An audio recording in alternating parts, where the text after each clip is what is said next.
Hello, everyone. Welcome to week 3. I hope you all are feeling well. I am Marissa Robinson, and I serve as an Assistant Director of Leadership Development here at the NCAA. My pronouns are she, her, hers, and I'm so excited to be with you all for another week. It has been great to see some of the education that's already been distilled to you being used on your campuses and in your community, to see things in ways that you all are addressing the difficult conversation and involving yourselves in different forms of activism has been amazing. So I encourage you all to keep that up. But I want to let you know that as times get hard during this process, to remember that making change is really a relay, right? It's not a sprint, it's a relay. And part of that relay is passing the baton to people whose voice will be heard when yours is not. So I'm really excited to talk about allyship today and what that is, how you all can use it, and how we can use allies, but also serve as allies ourselves. What I'm going to do now is I'm going to turn it over to Alexis to introduce herself and to introduce our 2 speakers for the day. Thank you, Marissa. Hey, my name is Alexis Garrett. I am a member of the Division I National SAC, as well as the NCAA Minority Opportunity and Interest Committee and the NCAA Working Group on Transfers. I am a 5th-year student athlete, track student athlete at Troy University, and I am currently obtaining an MBA. I was recently on the activism call, which was last Sunday, and I think my biggest takeaway from that call was that activism looks different for everyone. We do things differently, but those differences can come together for the greater good. And so I think that was one of my important takeaways. I'm excited to introduce today's speakers, Ms. Nia Blair Hackworth and Mr. Michael Crook. Nia Blair Hackworth became a part of the NCAA Office of Inclusion team in August 2019 after spending over a decade working at institutions of higher education. Blair Hackworth leads, partners, and assists in diversity and inclusion related initiatives, focusing on race and ethnicity and student athletes with disabilities for member institutions and the national office staff. Blair Hackworth has worked at 4 institutions of higher education in areas of social justice, diversity, leadership, and minority male programs. She presents at national and regional conferences and for campus and community organizations in the areas of inclusion, intercultural competence, and leadership. Currently, she is pursuing a Doctor of Education in Organizational Leadership at Abilene Christian University. Blair Hackworth has a bachelor's degree in English from the University of Central Arkansas and a master's degree in education with an emphasis in higher education from the University of Arkansas. Michael Crook has 12 years of experience in higher education and has worked in areas of admissions, residence life, multicultural affairs, and campus activities. Michael's current role is at one of the nation's most diverse institutions, the University of Houston, where he works in the Center for Student Involvement, helping to develop top student leaders. Throughout his career, he has loved working with diversity education, assessment, programming, in areas of men and masculinities, and work productivity. He is certified as an intercultural consultant with the Intercultural Development Inventory, LLC, and a Gallup certified strength coach. Michael received his Master's of Art in Student Affairs Administration and Graduate Certificate for Teaching and Learning from Michigan State University, and Bachelor of Arts in Speech and Communication from Colorado State University. Without further ado, Ms. Nia Blair Hackworth and Mr. Michael Crook. Hey, thank you, Alexis. Thank you. Thank you. Hi, Michael and I were really happy to be here with you all today. Michael, a little story real quick. Michael and I used to work together at the University of Houston. He's still there. And we helped create the Center for Diversity and Inclusion at the University of Houston. So we have a fun working relationship, and I'm really happy, one, to be a part of this A4 series. So I want to thank my colleagues in leadership development, but also want to thank my former colleague, Michael Crook, for co-facilitating with me today. Yeah, definitely. My pleasure. I'm happy to be here. Probably more excited than you are. Yeah. All right, so we got a lot of material to cover, but we're going to try to do it in a quick and efficient way, but we're also going to try to tell some of our stories and share some experiences. So we hope that you're excited and looking at the chat earlier, some great excitement going on. So let's get started. As Alexis mentioned, my name is Nia Blair Hackworth, and my pronouns are she, her, and hers. And I identify as a Black woman. Those are two of my most salient identities. I'm also a Black woman from the South, living this Midwest life where it snows in October and we still go to work, and I'm still dealing with that. I'm the oldest of five and a first-generation college student. My parents had me at a young age. They were 18 and 19, and we grew up in a lower socioeconomic status.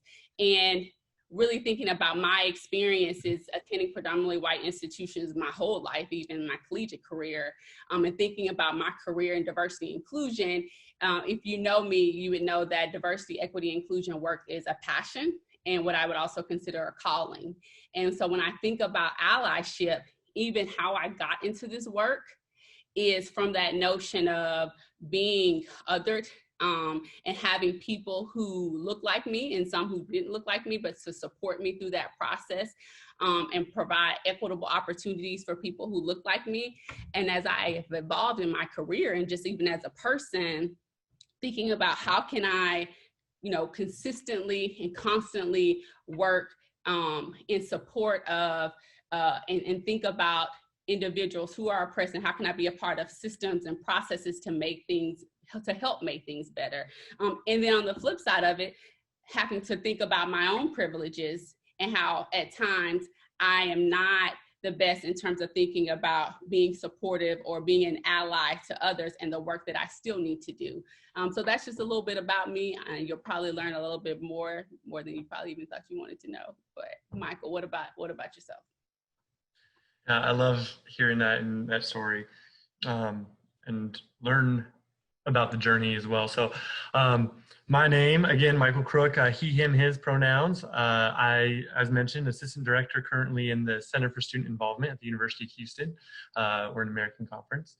Want to give it, just before we get started, to a big thank you to everyone that's in the room. A special thank you to NCAA, Leadership Development Department, and all the people that put in the work to make this happen.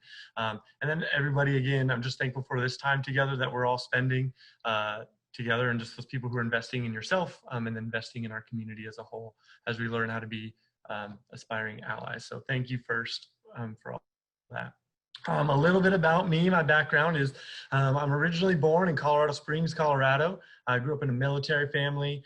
My dad's a retired first sergeant in the Army, and we also were a small business family. So at different times, my parents owned a convenience store and a sub shop. And so I spent my whole life and a lot of time after school helping run the store after school, and always working to help put food on the table. Also from a multiracial family background. My dad remarried before I was 2 years old, and the mom that raised me, she's Korean. And so she helped raise our Korean sisters as well. And so I grew up going to a Korean church, eating Korean food, and then really raised with a lot of Korean collectivist values. So I always say I'm white as can be on the outside, but got a little bit of Korean flavor on the inside as well. And so all of that is definitely influenced my worldview. And I guess for me growing up, though I may not have named it then, allyship really began as I stood up for and with my little sisters. I played a big role in their upbringing and really seeing how they're treated differently than maybe their male counterparts, and also seeing how my mom, she's a first generation Korean woman, was treated very differently than my dad in maybe grocery stores or department stores or other things like that. And so it really helped me see, I think, from an early age, the many benefits that were given to me really just because of the way I looked. Probably back in the day, I thought that it was because my dazzling personality or very good looks or something of the sort. But as I studied in school and developed more relationships with people with different backgrounds, I later learned more about system-wide privilege and the benefits that I received from that. So really exploring what it means to be an ally. So the other piece is that I'm also a member of the LGBTQ community. So I can also remember along the way as I was coming to terms with myself and reconciling my different identities, I remember some allies who played a very important role, who didn't even know they were being allies to me at the time, but really helped me eventually come out with confidence. And so it wasn't always a good or healthy space for me, but I'm so appreciative of those allies that played a role. Last fun fact, since you all are athletes in the room, I've always been a runner. I love volleyball. I've never been really skilled to the level that you all are. So, but thanks for still inviting me to play sometime. But I did play club volleyball in grad school, and have a wide network of friends and community of athletes in my life too. So thank you again for having me, and I look forward to learning a little bit more about you and sharing more about myself over the next hour or so. All right, so we're going to get started because, as you see, Michael and I both like to talk, and we got a lot to share. So we're going to get started with this conversation on allyship. All right, to get us started, I'm gonna get you all really engaged right off the bat. Let's look at this scenario. You overhear, this is scenario, what would you do? First scenario is really, you overhear a new teammate, really basically a stranger at this point, say something racist to a student employee while standing in the line at the dining hall. What would you do? Intervene and say something to a teammate, wait and talk to the student employee afterward to see if they're okay, mind your own business and don't say anything, or I don't know how I would respond. Cool, so it looks like most people will say something, would intervene and say something, but we still got, so it's about 73%, that's great. Some others might feel like they want to check in, and about 14%, 1% was mind your own business and don't say anything. I think a lot of folks end up in that realm too, or 12% still don't know exactly how they'd respond. There's probably some other elements that are at play. And before we go to the next scenario, it's important to look to see the first scenario looked at someone like a new teammate you really don't know, but what would you do if you overhear a close family member say something offensive about the LGBTQ community at a post-game gathering? What would you do? Because it can be difficult, you know, Michael, saying something to a family member versus someone you don't have as close of a relationship with. In different populations too, and don't always know what to say. All right, so we have 80% of you said you'd say something to that family member immediately. 3% said, hey, you know, I'm going to ignore the comment because I don't want to say anything to avoid causing a scene. And 17% said, I don't know how I'll respond. So thank you for sharing. And while, again, many of you stated that you would, you know, say something immediate to your family member, we recognize that speaking up, being an upstander versus a bystander, which we'll talk a little bit more about that in a second, can be difficult. And so some of these concepts, of these two concepts in these scenarios, are things that we're going to talk about a little bit more here. But before we do, we have this thing. So allyship, forget what you heard. That's depending on what you heard. But when we say this, we're really talking about and thinking about, hey, if you're thinking about allyship to say, hey, I'm trying to call myself an ally, I'm an ally, I'm woke, or because allyship is not about a title. It's not about having a lanyard or a placard on your door. It's not about having a pen. It's not about saying #ally. It's really about doing the work and being consistent in doing the work. And so when we're saying like, forget what you heard, we really want you to focus on what the concept is to be an ally and what allyship is not, which are things that we're going to discuss here. So before we can talk about allyship, though, it's important to think about and talk about privilege. And if you had the opportunity to be with us during the first A4 session on addressing difficult conversations, both facilitators talked about privilege. And they talked about it's an unearned benefit or advantage one receives in society by nature of their social identities. And so identities could be, for example, you know, what I shared earlier, being a woman, a Black woman, being someone from the South, or a first generation college student, so on and so forth. And the thing about privileges is always at the expense of someone else. It's relative, it can seem invisible, natural, and taken for granted. So it could be something as small as, I'm married and I'm in a heterosexual relationship. And so my husband, when it comes to Valentine's Day or our anniversary, neither one of us have a hard time finding a card that really speaks to us as a heterosexual couple, right? However, sometimes we have a hard time finding a card with like Black people on there too, like real light-skinned people or not Black people at all, right? But then my colleagues or my friends who are in same-sex relationships, they have a really hard time finding cards that really speak to them and their relationship. Or if they do, it's like 1 out of 3 to decide from, right? So that's a privilege, invisible, that can be taken for granted. And it can seem small, but it's important for some people, you know? And then the other part of thinking about privilege is my husband identifies as a Black man. And so when he gets stopped by the police, he gets very nervous. He, you know, at times, often he can be very scared because, or as what we know and what we've seen, that a lot of times Black men and particularly are treated very differently and unfortunately lose their life. And so while sometimes I'm afraid about like not getting the ticket, I don't necessarily have those same fears as he does, because I'm a Black woman, even though on the flip side of it, when you think about, if you know Sandra Bland, who was also stopped in Texas a few years ago, and, you know, unfortunately she died, you know, that still causes me somewhat fear, but I don't have that same level of fear as my husband does. So again, these two realms of privilege right here. The other piece of thinking about privilege is, on this, you see that there is types of oppression and then marginalized groups versus non-marginalized groups, right? And so I have identities, and we all have identities, you know, to a certain extent, that are part of the marginalized group versus also the non-marginalized group. And so for me, being a person of color, marginalized, and you may say like, Naya, what's marginalized group?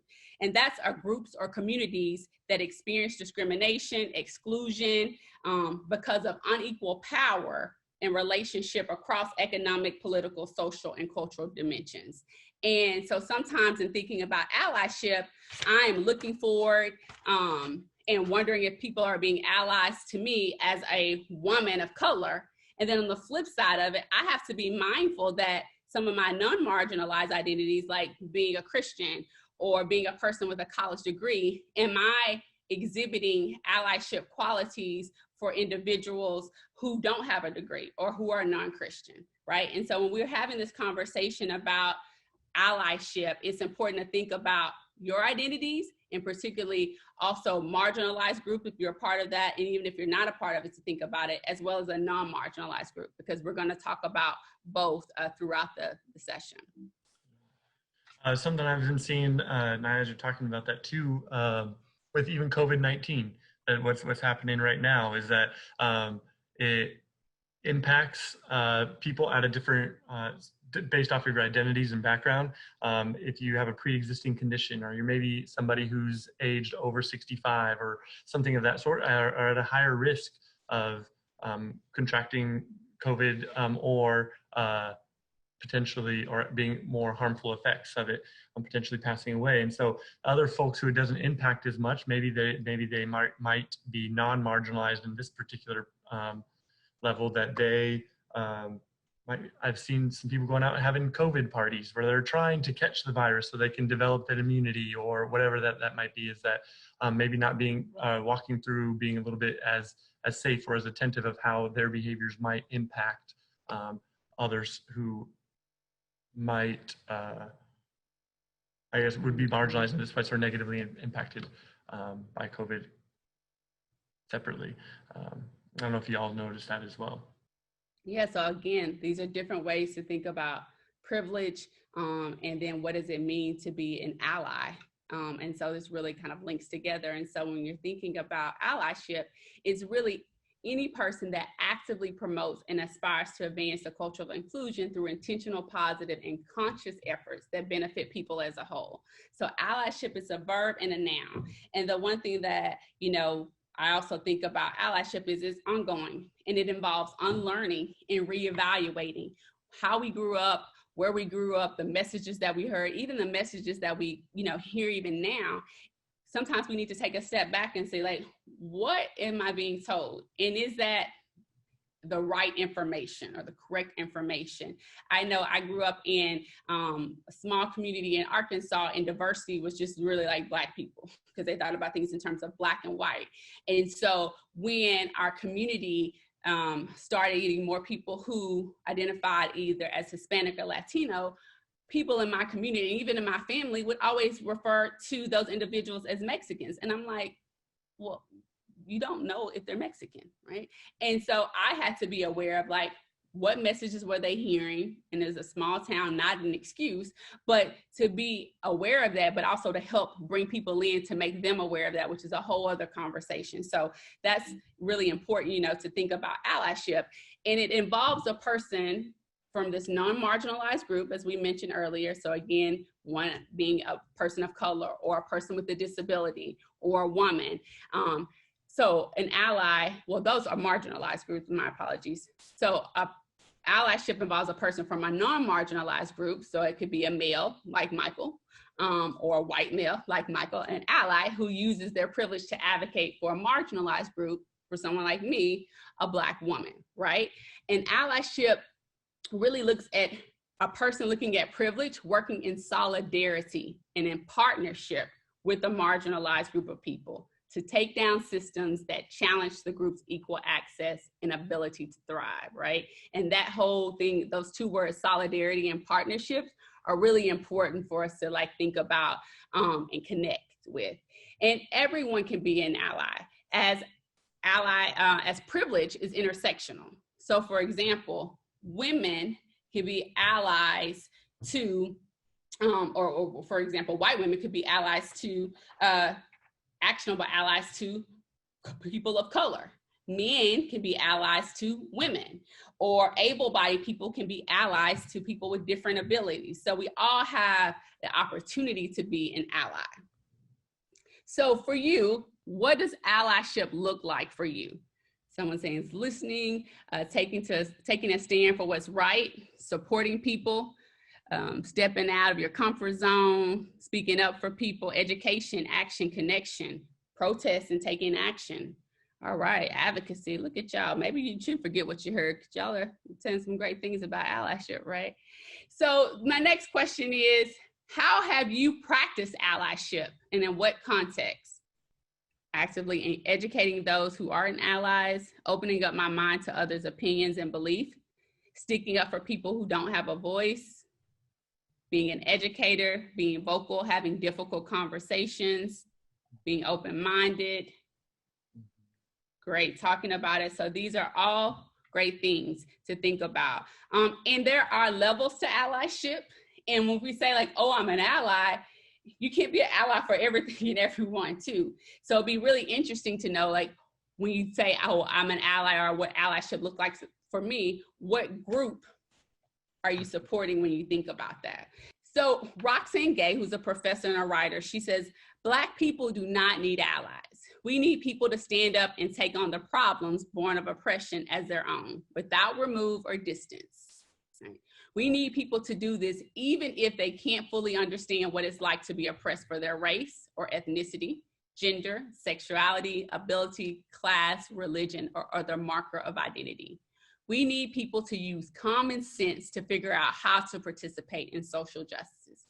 And I think that sometimes when we think about what does it mean to have these ally qualities or actions, we're overthinking it. And it's not that serious. I mean, it is that serious in terms of what you do, but it can be small things such as correcting a family member or a friend, or it can be what some of you said, like protesting, saying stuff in a meeting. And so it's important to think about it, to not think of it all the time as this big thing that's kind of like hard to do, or we're not sure what to do. So what allyship though is not, it's not an identity, right? I'm not walking around and saying, hey, I got a t-shirt that says allyship. It's rather a lifelong process of building relationships based on trust, consistency, accountability with individuals and groups of people who are marginalized. There were times when working together, and particularly Michael really showed up to be an ally for me, particularly as a Black woman, young director at the time, a little older now. And he, I feel like, could not truly show up as an ally and have some of these qualities if we didn't, one, I didn't trust him, and we didn't have a relationship. So that's important to think about. And allyship is not easy. It is hard because you got to do your own work in terms of your education, and you got to do the work. You can't just say I'm an ally. It's got to be that active process of doing something. And it can't be like a performance to highlight on social media to say like how woke you are. You know, if you're putting hashtag BLN and you don't know what BLM is, that's problematic, right? And it's also not about creating divisions among groups, like who is more oppressed. So it's important to think about allyship, not in terms of your identity, but again, a lifelong process. So who decides you're an ally?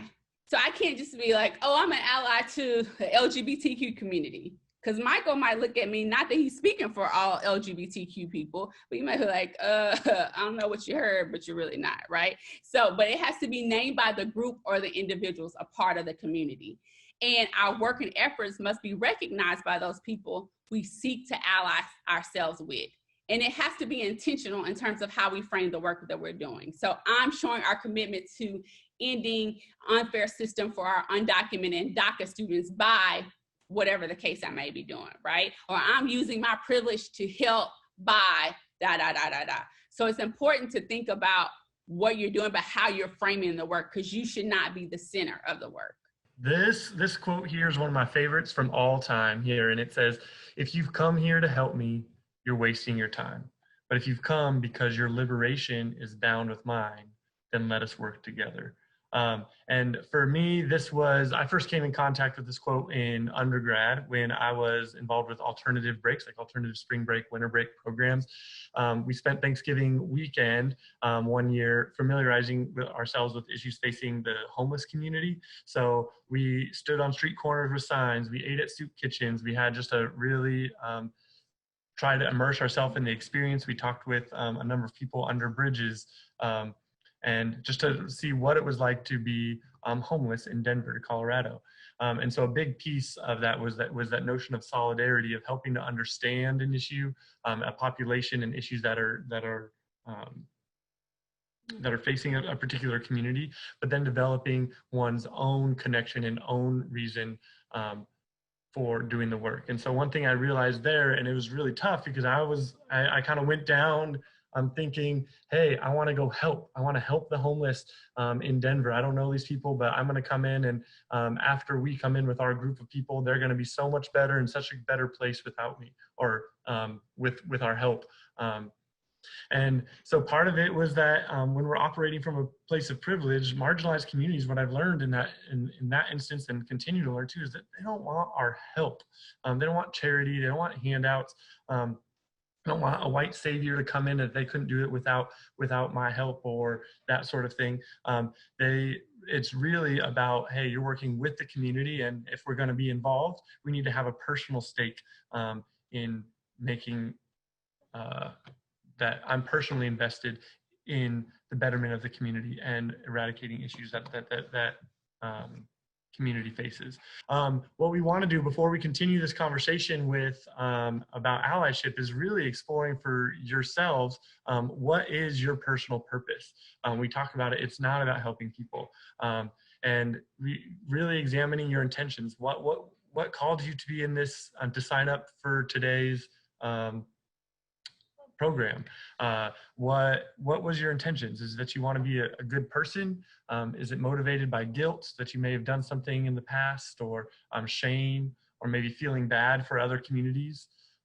Is there maybe an underlying thought that you haven't really fully explored yet, but you need to admit to yourself of that maybe you're better because that you feel like you're better or superior because of a particular reason, so or identity. So a lot of folks in the room here are very able-bodied, but do a lot of work with people with disabilities. Do you inherently think that you might be better or superior than this other group? If that's the case, then maybe you should do a little bit more exploration before actually working with and alongside the community. So really digging into that. So developing and articulating your why helps us, you build trust as well. And so kind of what we want you to do is think about right now is what is your why? Why do you wake up each day? Why should others care about this population or this group or this issue that you're addressing? Because you have to be able to articulate that and understand that, so then you can bring others along with you. So my why, I guess, Naya, I'm putting me on the spot here, but in short, I think it answers that question, is why do I wake up every single day? And then I apply that towards, allyship is I live to love and be loved. I've realized most of my experiences, I'm my best self when I'm loving other people and I'm acting from a place of love. And when I allow myself to be loved, it's always tough to, sometimes it's tough to do that. So growing up and developing some really good relationships. I have my siblings, my friends, and I have colleagues and friends now, to see that they might be not being loved in the same way that I received love, or that they're hurting or have negative experiences based off of things that they can't control, that they did nothing to deserve that. So for me, it's, I want to love and be loved, and I can't fully feel love from others unless I'm given the same thing. So. All right, so now we've talked, Michael, about what allyship is and what it's not, and understanding our why. But we have this continuum to share. So this year we put together, you may have seen a number of different allyship continuums. As you know, as we discussed, this is a learning process. It's a journey. It's very developmental, and there's a number of continuums that exist that are out there. And so we developed one, the A4 model, allyship continuum model for you. And so you'll see that there's 4 zones, each starting with an A. There's an actor, asking, ally, and activist. Where you might fall on this continuum is very fluid. So it can show up based off of today, and maybe today you showed up as an activist, but next week when you really needed to show up, or somebody had said something but you didn't feel compelled to say or intervene as you should, you may be more in the actor level. The other thing is depending on the community as well. You might have show up really as a true ally for one community, but accidental, but not put the extra work in for another community as well. So it is your positioning is fluid, and like Naya says before, it's not a badge, it's not a title, that's not where we end up. It's as a process, and we're constantly aspiring to be an ally every single day. A key piece is also knowing that just because you're woke doesn't mean that you've arrived, and so that it is constant work that you need to do. So I'm going to go through each of the 4 zones, but I want you also to think about your thought processes and actions that you've had over the past couple of weeks. What were you thinking? Where were you at? What sounds familiar? Where you might place yourself? But the first phase is the actor, or the first zone is the actor, and that's characterized by you're actively participating. That's where you might be maybe actively saying racist or homophobic remarks. Maybe you're not hiring somebody or inviting somebody to a hangout simply because of one of their identities and you don't want to be embarrassed. There's maybe you're posting discriminatory remarks online, or those sort of things. You see a lot of those things. But also as an actor, sometimes it's not as overt and actively participating. It might be just denying, ignoring, or minimizing. So it's maybe not acknowledging that different communities walk the earth differently and have different and often more difficult experiences than you do with your privileged identity, non-marginalized identity. Or you might be pretending things are a little bit more positive than they are. That everything's good, that maybe, oh, we had a Black president, now we live in a post-racial society kind of thing. It might sound like that. Or I recently heard somebody say that people of color actually have an advantage today over white people. And so maybe just ignoring or minimizing the struggles. You also might describe yourself as colorblind. It's like, I don't see color, I don't see race, and while it has good intended because you want to see everyone as equals, it could minimize the real lived experience for folks. Also, it could be that you're recognizing that you see hurtful behaviors around you, but there's no action. So you're really as a bystander rather than that upstander. So that's where we're at with an actor. That's a big place. That's where it's easy to live in that place. But then as you work really hard, you have some good questions and things, we move to the next area, which is asking. So this area is a zone that it speaks to the thought process and intentions of aspiring allies. You might be attending workshops or bias trainings or things like this here today. But you begin asking tough questions and questioning who has power in society and why. For many people in this stage, this is also your confronting biases. We know that as humans and biologically, we're naturally wired to limit all the information that's happening around us. It helps us quickly process and act appropriately. But I used to be a biology major, and I remember hearing sane is safe for you bio majors in there, you get that, is that we want to hang out with those that are like and similar to us because that would be safe. However, as humans, we have the ability to see the limitations of these biases, and how they might not be serving us, how they might be at a disadvantage and been really harmful and dangerous when they're unchecked or unexamined, kind of thing. So it can be really nerve-wracking and uncomfortable to realize that, oh man, I'm a part of this and I have these biases, but this is the stage where we're doing that. There's also a lot of curiosity too, and this is more of the positive. You know, Naya, she's a very curious woman. She's always asking questions, trying to understand. Sometimes it's like, whoa, this is getting in my business. But other times, we have that trust in that relationship, don't we? Have the trust, exactly. So we do have that trust in relationship, but it's also comes from a really genuine, authentic, like, I want to know you, I want to see you, I want to understand you kind of place. And so it's really good, and I love that curiosity and that and you develop that as you go on the in the zones.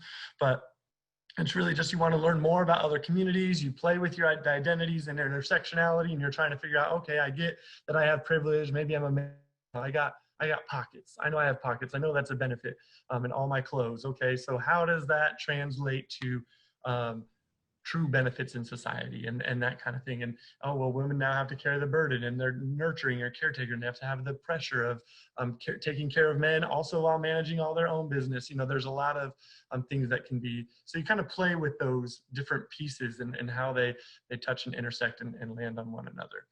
And Michael, before you go to Ally, I will say within that asking on the continuum, because some people might not be able to read it, it's like, I want to help, but I don't know what to do. And that was one of the responses in the poll question. And I know that from having conversations these past few months about race and anti-racism within intercollegiate athletics, we have, you know, some of our student athletes who are probably also on this call, like, I want to help, but I don't know what to do. So we're in that next kind of phase.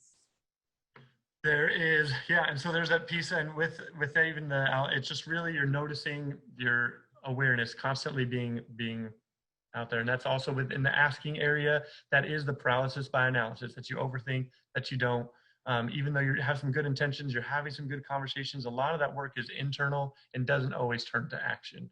So that's why when we're in Ally, that's where you really move your wokeness as you do into action.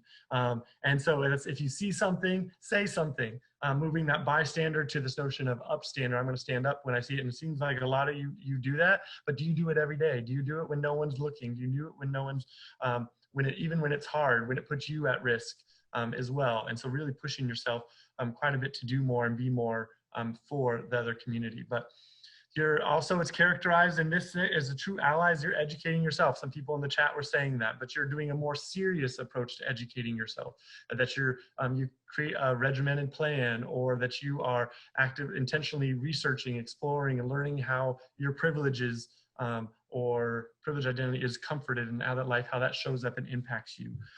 Or you might be re-educating yourself of knowledge of stuff that you learned previously, so you're complicating some of those thoughts to understand on a deeper level. So good ways to do that: following social media accounts, read news that the marginalized community might be impacting, and hearing and understanding what are they hearing, what are they knowing, and so you can educate yourself as well in that regard. Educating others, and we talked a little bit about that, interrupting discrimination and bias-related thinking, help others see why it's important to care about these issues in the communities and what they might be ignoring. And then you have an established commitment to become an ally. A couple things that I've noticed is that people are, you're not, as an ally, I might not always be welcomed in every community, because people who look like me, people who have the same background as me, have done harm and do harm. And they are, to be honest, might be expecting and waiting for me to mess up, because I will, and it happens, and they already knew it was coming. So part of it is that, say, no matter what happens, no matter how hard it is, no matter how uncomfortable it is, no matter what's at risk, I'm still committed to being here. So that's a lot. That's heavy, and you have to do it regularly, and that's kind of where we are with the ally stage. One thing, our zone, what we do also is we move that to activist is the next level. And that's really where you're doing things publicly and privately. You're disrupting systems and environments and all of that. You might be initiating support. So instead of asking the communities that you're trying to serve of what can I do or how can I help, you don't even have to be asked. You just initiate the work, you do it yourself, and then you take steps so other people in the room, marginalized identities don't have to always be the one that's doing the work. So for example, you might bring up issues related to women or people of color when no women are in the room, or there's no people of color in the room, but you're helping to breeze and increase the awareness, or making policies and changes that would positively impact the communities. So you might be making others uncomfortable because it needs to be done, but you're willing to do that. So that's the good activist area. Then another way is also preventing reduced marginalization as well. So those instances where maybe one of your friends or other star athlete or star student in the room becomes now just a person of their race, or minimized to maybe just their dietary health needs, the sort of things that require that everyone just focuses on that instead of them as a whole person. So kind of reducing that tokenism and that burden on marginalized groups to always have to stand up for themselves. Oh, Michael, that's a lot. We got to exhale. Y'all exhale with us, right? A lot with the continuum. My group really talked a lot about the different complexities that surround these issues and how everybody's different viewpoints can really make it seem confusing. So we're all kind of towards the beginning of the spectrum where we're on the quieter end, but that doesn't mean we don't care. We're actively listening, we're actively trying, so that when we do participate, it's really effective and meaningful. That's a good point too, of like, sometimes people are ready to just like jump in, right, Michael? And you're not necessarily sure, like, because it feels right, but you don't necessarily know what to do. And so just because you're not like going head first doesn't mean that you don't care. So that's a great point that you mentioned. Hi, I'm Mariah. So in our group, we were talking about how we feel like every day, like we can fulfill a different level, and that how we can bounce back and forth. But for the majority, we're in the asking or ally phase, and trying to educate ourselves while also making sure we are actively listening, and like emphasizing the stories and voices we hear. That's great. Kind of moving, you're always like moving back and forth to trying, I need to move, and really pushing yourself. And you don't always know what to say, but I would say you don't always know what to say, but you got to say something. And so kind of really pushing yourself to that next level. Yeah. In my room, we're in between the stages also of asking and allyship, and ally. We want to take our long strides so immediately, but it's that little building block that's keeping us from going forward. It's something stopping us, and we don't quite really know what it is. It could be the lack of knowledge. It could be the lack of hierarchy, but we want to take those steps, and we know as soon as we get that knowledge, we can take those steps and help and be more important and have a bigger role. That's kind of what we were talking about in our group. Yeah, I find myself too of having that when I'm in that place of it's a questioning risk, of like what's at risk. If I say something, what am I risking? Who's going to be upset, or what kind of relationships are stuff? But if I don't say something, then also what's at risk? And am I truly an ally if I say all these different things, but just because my friends aren't watching, and am I losing them, or losing their friendship? But if I don't say something now, that's at what risk to which community? Because I didn't say something. It's always that question in negotiating is like, am I willing to take a risk right here and right now? I do say one thing is that we call in rather than call out. If you can, call people into conversation. You may have heard that rather than out. But one thing that we do, and that we should not, I believe, that we don't have to call in and always be so nice and coddling with people in power who have the influence. We need to call them out and make sure that they know. Respectfully. Yeah, of course. All of this, work within the system. That's the best, way to navigate the current system. But yeah, you call them out, and you call in your friends, you call in your family, you call in and really get at them, because you want to have that long game conversation in those relationships, so your ability to have the impact on change still exists. But those folks with power, we do need to do a little bit, put it in their face, make sure they know in a very respectful way. Yes. And I think that honestly, student athletes, y'all are doing that already. I mean, with the national SAC level, but also at individual campuses when we're hearing about it in conferences, you all are holding us accountable as an NCAA association. You know, you're holding your communities accountable. But the other piece that you all kind of shared, Michael, it reminds me of just thinking about cultural competence. So, you know, a lot of people are saying they're in that beginning kind of phase of that asking, moving toward allyship, and that's that self-awareness.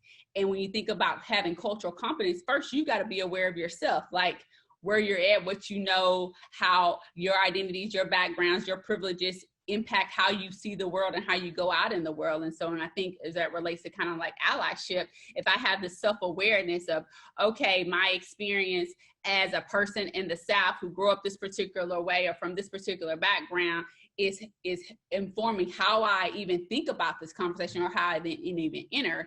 And then to have that self-awareness and that education and understanding of others, which is that next level of cultural competence, then can better help me to do that action piece, which really kind of goes back to the activism piece that's on that, the continuum that we talked about. So y'all doing it, right? They're doing it, Michael. Just love that. And then we quotes, both Naya and myself love quotes, love this quote. So there are a lot of them in here, but never, ever be afraid to make some noise and to get in good trouble, necessary trouble. And that's by our good man, Congressman, civil rights leader, John Lewis. Michael, we've had a lot of conversations in the past about intent versus impact. And there's a saying that we used on one of our workshops when we were like tag teaming it at U of H, but we judge ourselves on our intent, but we judge others on their impact. And I think that, you know, in our quest to demonstrate allyship qualities, we have to be mindful that our intent has to match our impact. And when it doesn't, because it won't sometimes, like, apologize, don't do the whole crying and all of that. Apologize, you know, you can be very sincere, and then move on. So what about you? Well, I think I love that one too, but it's also the mistakes too. Getting is that own your mistakes, and when you're saying apologize, she doesn't say that too, but say I'm sorry, but the genuine way, but then also don't try to explain your intent, explain the why. As soon as we start to do that, then it makes it more about what we wanted to do. And it can be really humbling when you just have to say, I'm sorry, you know, I messed up, I'm going to do better. How can I make this right? And if the person's not ready to make it right and they're not willing to engage, that's okay. You figure it out on your own and just make sure you don't mess up again and stay in it. I'm not trying to tell you always how to make it right. Sometimes I'm not in the space to tell you how to make it right. I know. I was talking the other day, and it was like, it's like if the chef's in the kitchen and cooks up something and delivers food on your table, and then you eat it, and then the chef comes out and it's gross and you don't like it, and then the chef comes out and says, well, what did I do wrong? Well, I don't know. You made it. Go figure it out. Kind of thing. You know, I wouldn't actually, but. But that's like doing the work, right? Yeah. Good example. Hopefully something doesn't come out gross, but you know. So we're kind of talking in that y'all are student athletes and you have some great qualities that make you a student athlete, that make you so successful at this level that you compete in. And so part of it is that you are so disciplined and that you have a schedule, that you are committed no matter what. That you want to be that same way with your allyship approach to allyship as well. No excuses. Don't, when your coach says it doesn't matter what you did last night, or you only got a couple hours of sleep, or how many tests you have, coach doesn't care. Coach wants you to perform, produce results, and your team depends on it as well. So show up to allyship, your approach, aspiring allyship, with no excuses. Demonstrate integrity. You know, there's so much stuff that you have to do when no one is looking. You have to work hard and work twice as hard. You have to watch what you eat. You have to, do things when people are looking at you and when they're not. The same way it shows up with allyship as well. So demonstrating the integrity in the work that you do, and bringing your values, your true values to how you show up. There is, and then practice teamwork. You know, you're in it together. You're not a one-person team, and so making sure that you practice teamwork. And then again, like we talked about, working through your mistakes. Fail, you're gonna fail. We all fail. We have to unlearn ways, body movements, weight, muscle memory, all of that. We need to reapply and just fail as quickly as possible and get back on it. Mm-hmm. So here are a few things about how to be an ally, and we're gonna really kind of say this kind of succinctly so we can get to some of your Q&A questions. But, you know, one of the things that stands out to me that's kind of been a theme throughout today's conversation is educating yourself by reading books and attending online trainings such as today and webinars on the isms, racism, sexism, identities, etc. I know for me, Michael, I have been looking at the African American Museum. They have a lot of resources on race, online resources, and actually some updated ones that I was just talking with Adria, another person we both know, about that.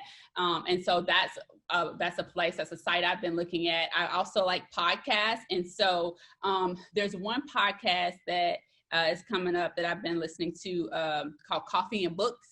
And they have different people on, and they had Robin DiAngelo on, who wrote the book of White Fragility. And so those are some things that I've been like reading, and just, you know, just because I'm a person of color, just because I'm Black doesn't mean that I know everything about race, right? So I'm constantly learning and evolving as well. So what are you listening to, or have you taken the Harvard Implicit Associations test? I did take the associations test, and I realized in that I prefer other races more than my own. I realized, and there was a bias, that I had a bias against my own identities, racial bias. So for me, I had to unpack that, and it was a few years back, but it was why is that? What's underneath that? And so I've been trying to do a little bit more work. I read White Fragility, White Like Me. I am listen podcast. Brene Brown actually has some good stuff out there that's out. The Unlocking Us is something that I've been listening to, and she touches on a lot of different elements there too. But allyship is something that comes up in there as well. Yeah. But the Harvard one, I will say too, it talks about a lot of other biases as well. So you can kind of click on different themes to take various tests too. So that's one you should, you know, really consider chiming into.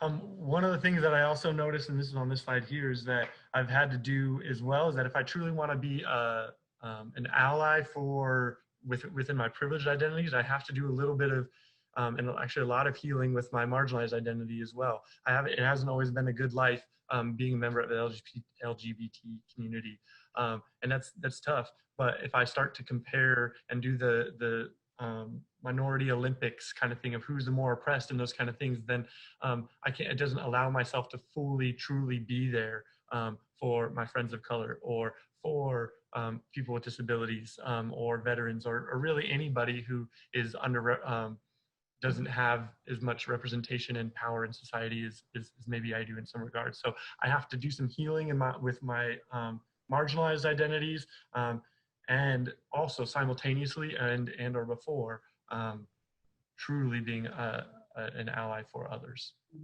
Yeah, one of the things I think on there that also stands out to me is about listening to and amplifying voices and championing marginalized groups. And I think about that in particularly, you know, with things that I'm trying to actively do in support of our undocumented students and student athletes, and how do we listen to their voices more, and being able to, you know, stand up and say, like, these are different things that I believe that they should have, and that makes a difference in their experiences, not only, you know, from a collegiate level, but also just in life. And so these are just some tools, and there are a lot of other things that, you know, you can do to be an ally as well. Again, Michael said we love quotes. So here we go. Each time a person stands up for an ideal or acts to improve the lot of others, or strikes out against injustice, they send forth a tiny ripple of hope, and crossing each other from a million different ventures of energy, and daring those ripples build a current that can sweep down the mightiest walls of oppression and resistance, right? And that's by Robert Kennedy, our former U.S. Attorney General. And I would say, again, what ripple are you creating? One thing I would just say to kind of leave it with our time is that another quote by the great John Lewis is, if you see something that is not right, not fair, not just, you have a moral obligation to do something about it. So it's important to think about what you feel comfortable doing about it, but making sure that you're actively moving forward when you think about the continuum and what it means to be or to exhibit allyship behaviors. Okay, yeah. So I had a question about for those like friends or people that we do see on social media who use like allyship because it is cooler or like they're using it as a badge. How would you recommend like initiating those conversations and explaining how that like it's an ongoing conversation? So I'll say a few things, and Michael, you can definitely, chime in. I'd say one, making sure that you know that that's what it is, right? Because sometimes we can make assumptions and not. But my approach is I ask people questions. So I'm like, oh, so I saw you posted that on like IG. So like, he helped me understand what the Black Lives Matter movement is about, right? Or, hey, like, I heard that you're gonna go up there. Like, I saw you take a picture by that mural that, had like Stand Up for Justice or, Breonna Taylor. Like, do you know, like, can you help me understand like what's going on? Because I know like, as I'm working to, be a person to help marginalized community or be a better ally, I'm constantly learning, growing and evolving. So kind of like, for me, I ask people questions, and then I also take ownership of like what I'm trying to do in terms of growing myself. Michael, you have any thoughts? I agree. I started leading with questions, I think is good. Very, very helpful. And then the other piece that I might do is just explain how that impacts me. Why, so when you're doing this is how it shows up for me. So it becomes very personal and not this big overarching thing where I'm coming across as like holier than thou, or I know more. Is just more of the, this is how it shows up for me. Some people might perceive what you're doing as this. Do you see how that could also show up as well? Yeah. Everyone, my name is Sam. I just have a quick question. Because I'm doing so much with committees and stuff, and I know to prepare for what's going to happen. How do you prepare for people who still don't believe in the Black Lives Matter movement? What do you think is the best to prepare? Because I have an idea of how to prepare, but how do you prepare for those who are not open arms or even trying to even like be part of this movement? Everybody's not gonna just get it, or believe or think the way that we do. And I think that you just get what I call when we're doing, when we're functioning at our highest ability to be an ally, we are planting seeds. And so you continue to do what you're doing, and hopefully that will inspire other people, and you can kind of challenge them, and I think to try to bring them in, but also understand that like, no matter what you do, this is the world we live in. Not everyone's going to get it and see it. And you have to get to a point to be okay with it. Because at one point, especially like doing equity, diversity, inclusion work, I was like feeling like a failure and just feeling frustrated. And I was like, you know what? I've got to channel my energy elsewhere. I can still, hopefully plant seeds and make a difference. But I also recognize that people, they have a right to think and believe what they think. But I'm going to keep moving forward, particularly with the people who are on board. Hi.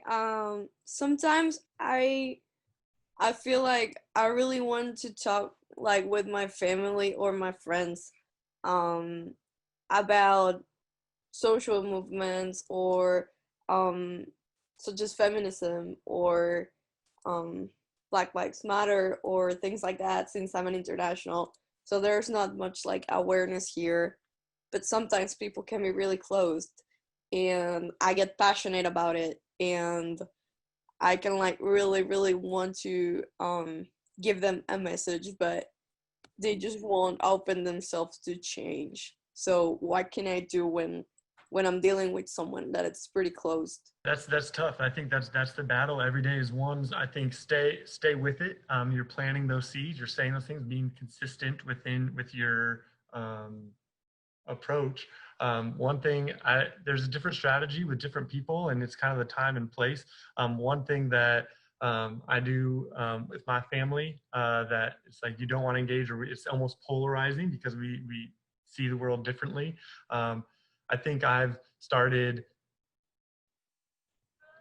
with asking questions. So I think with my dad, for example, I will ask, what was it like for him growing up? Why does he believe and why does he say these things? And so part of it is that he might be misinformed or holding on to maybe one part of thing versus another, and then kind of sharing. It's like, I get it and I understand. I think most people, they want to be heard, they want to be understood, they want to be like valued and respected. And so part of it with when it's starting kind of where they're at and then moving them just a little bit, planting those seeds.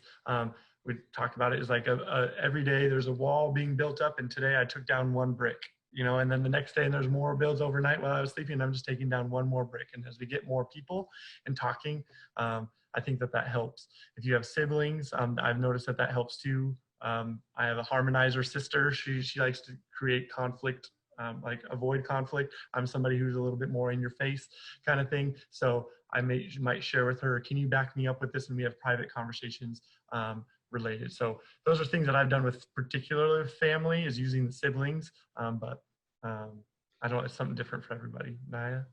Well, that's all I have. I mean, I don't have anything, but I just think Michael is that one who likes to buck the system. I'm like, look, you're a white male. You can do that in a lot of spaces. So some of us got to be a little bit more careful about how we do it, but you're right. And I also wrote like meet people where they're at. So we were definitely on that accord, because also it's a privilege like to be in environments where we're having these conversations, where we're doing the work. And we have to remember that sometimes our family members and our friends, they're not in those same spaces. And it's not that we're giving them a pass, but it's helping to meet them where they're at, like Michael said, and plant a seed. Hi, my question was just, do you have any recommendations for how to like lead or push your coaches to either having better resources or providing any, or just how they can use their position of power to do the learning themselves and then become better allies and role models for, you know, the athletes on their team? You know, one thing I'll say is starting with that why. Like, why is it important for your coaches and for your team, your departments, your communities to be able to support, to have more resources? And I think that when you link that to not only your why, but hopefully even the why of the team, you know, what conversations are you all having? And if you're not having, maybe that's an important why to kind of start with the value and the importance of it, and how it will not only, you know, make you, but others feel like they belong. And I think that particularly right now, you know, our coaches and our athletic administrators, they're listening and they want to hear from you all. And so I think that, you know, being organized, using your voice, you know, getting in that good trouble respectfully can go a long way. So to start us off, let's get a round of applause going for Naya and Michael for their time with us today.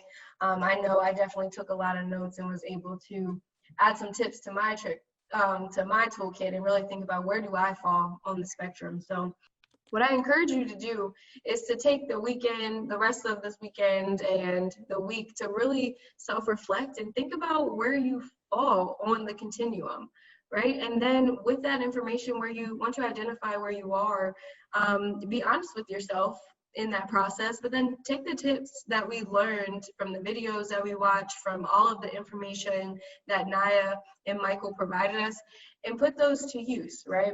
And during this time, it's really easy to reach for the normal, to reach what we see of the performative allyship, or maybe just posting a picture on Instagram with a mural or using a hashtag. But really, I encourage you all, don't reach for normal, reach for better. So as you continue to walk forward and figure out what you're doing in this process, just remember that, reach for better. I thank you all, and I hope you have a good rest of your day. Take care.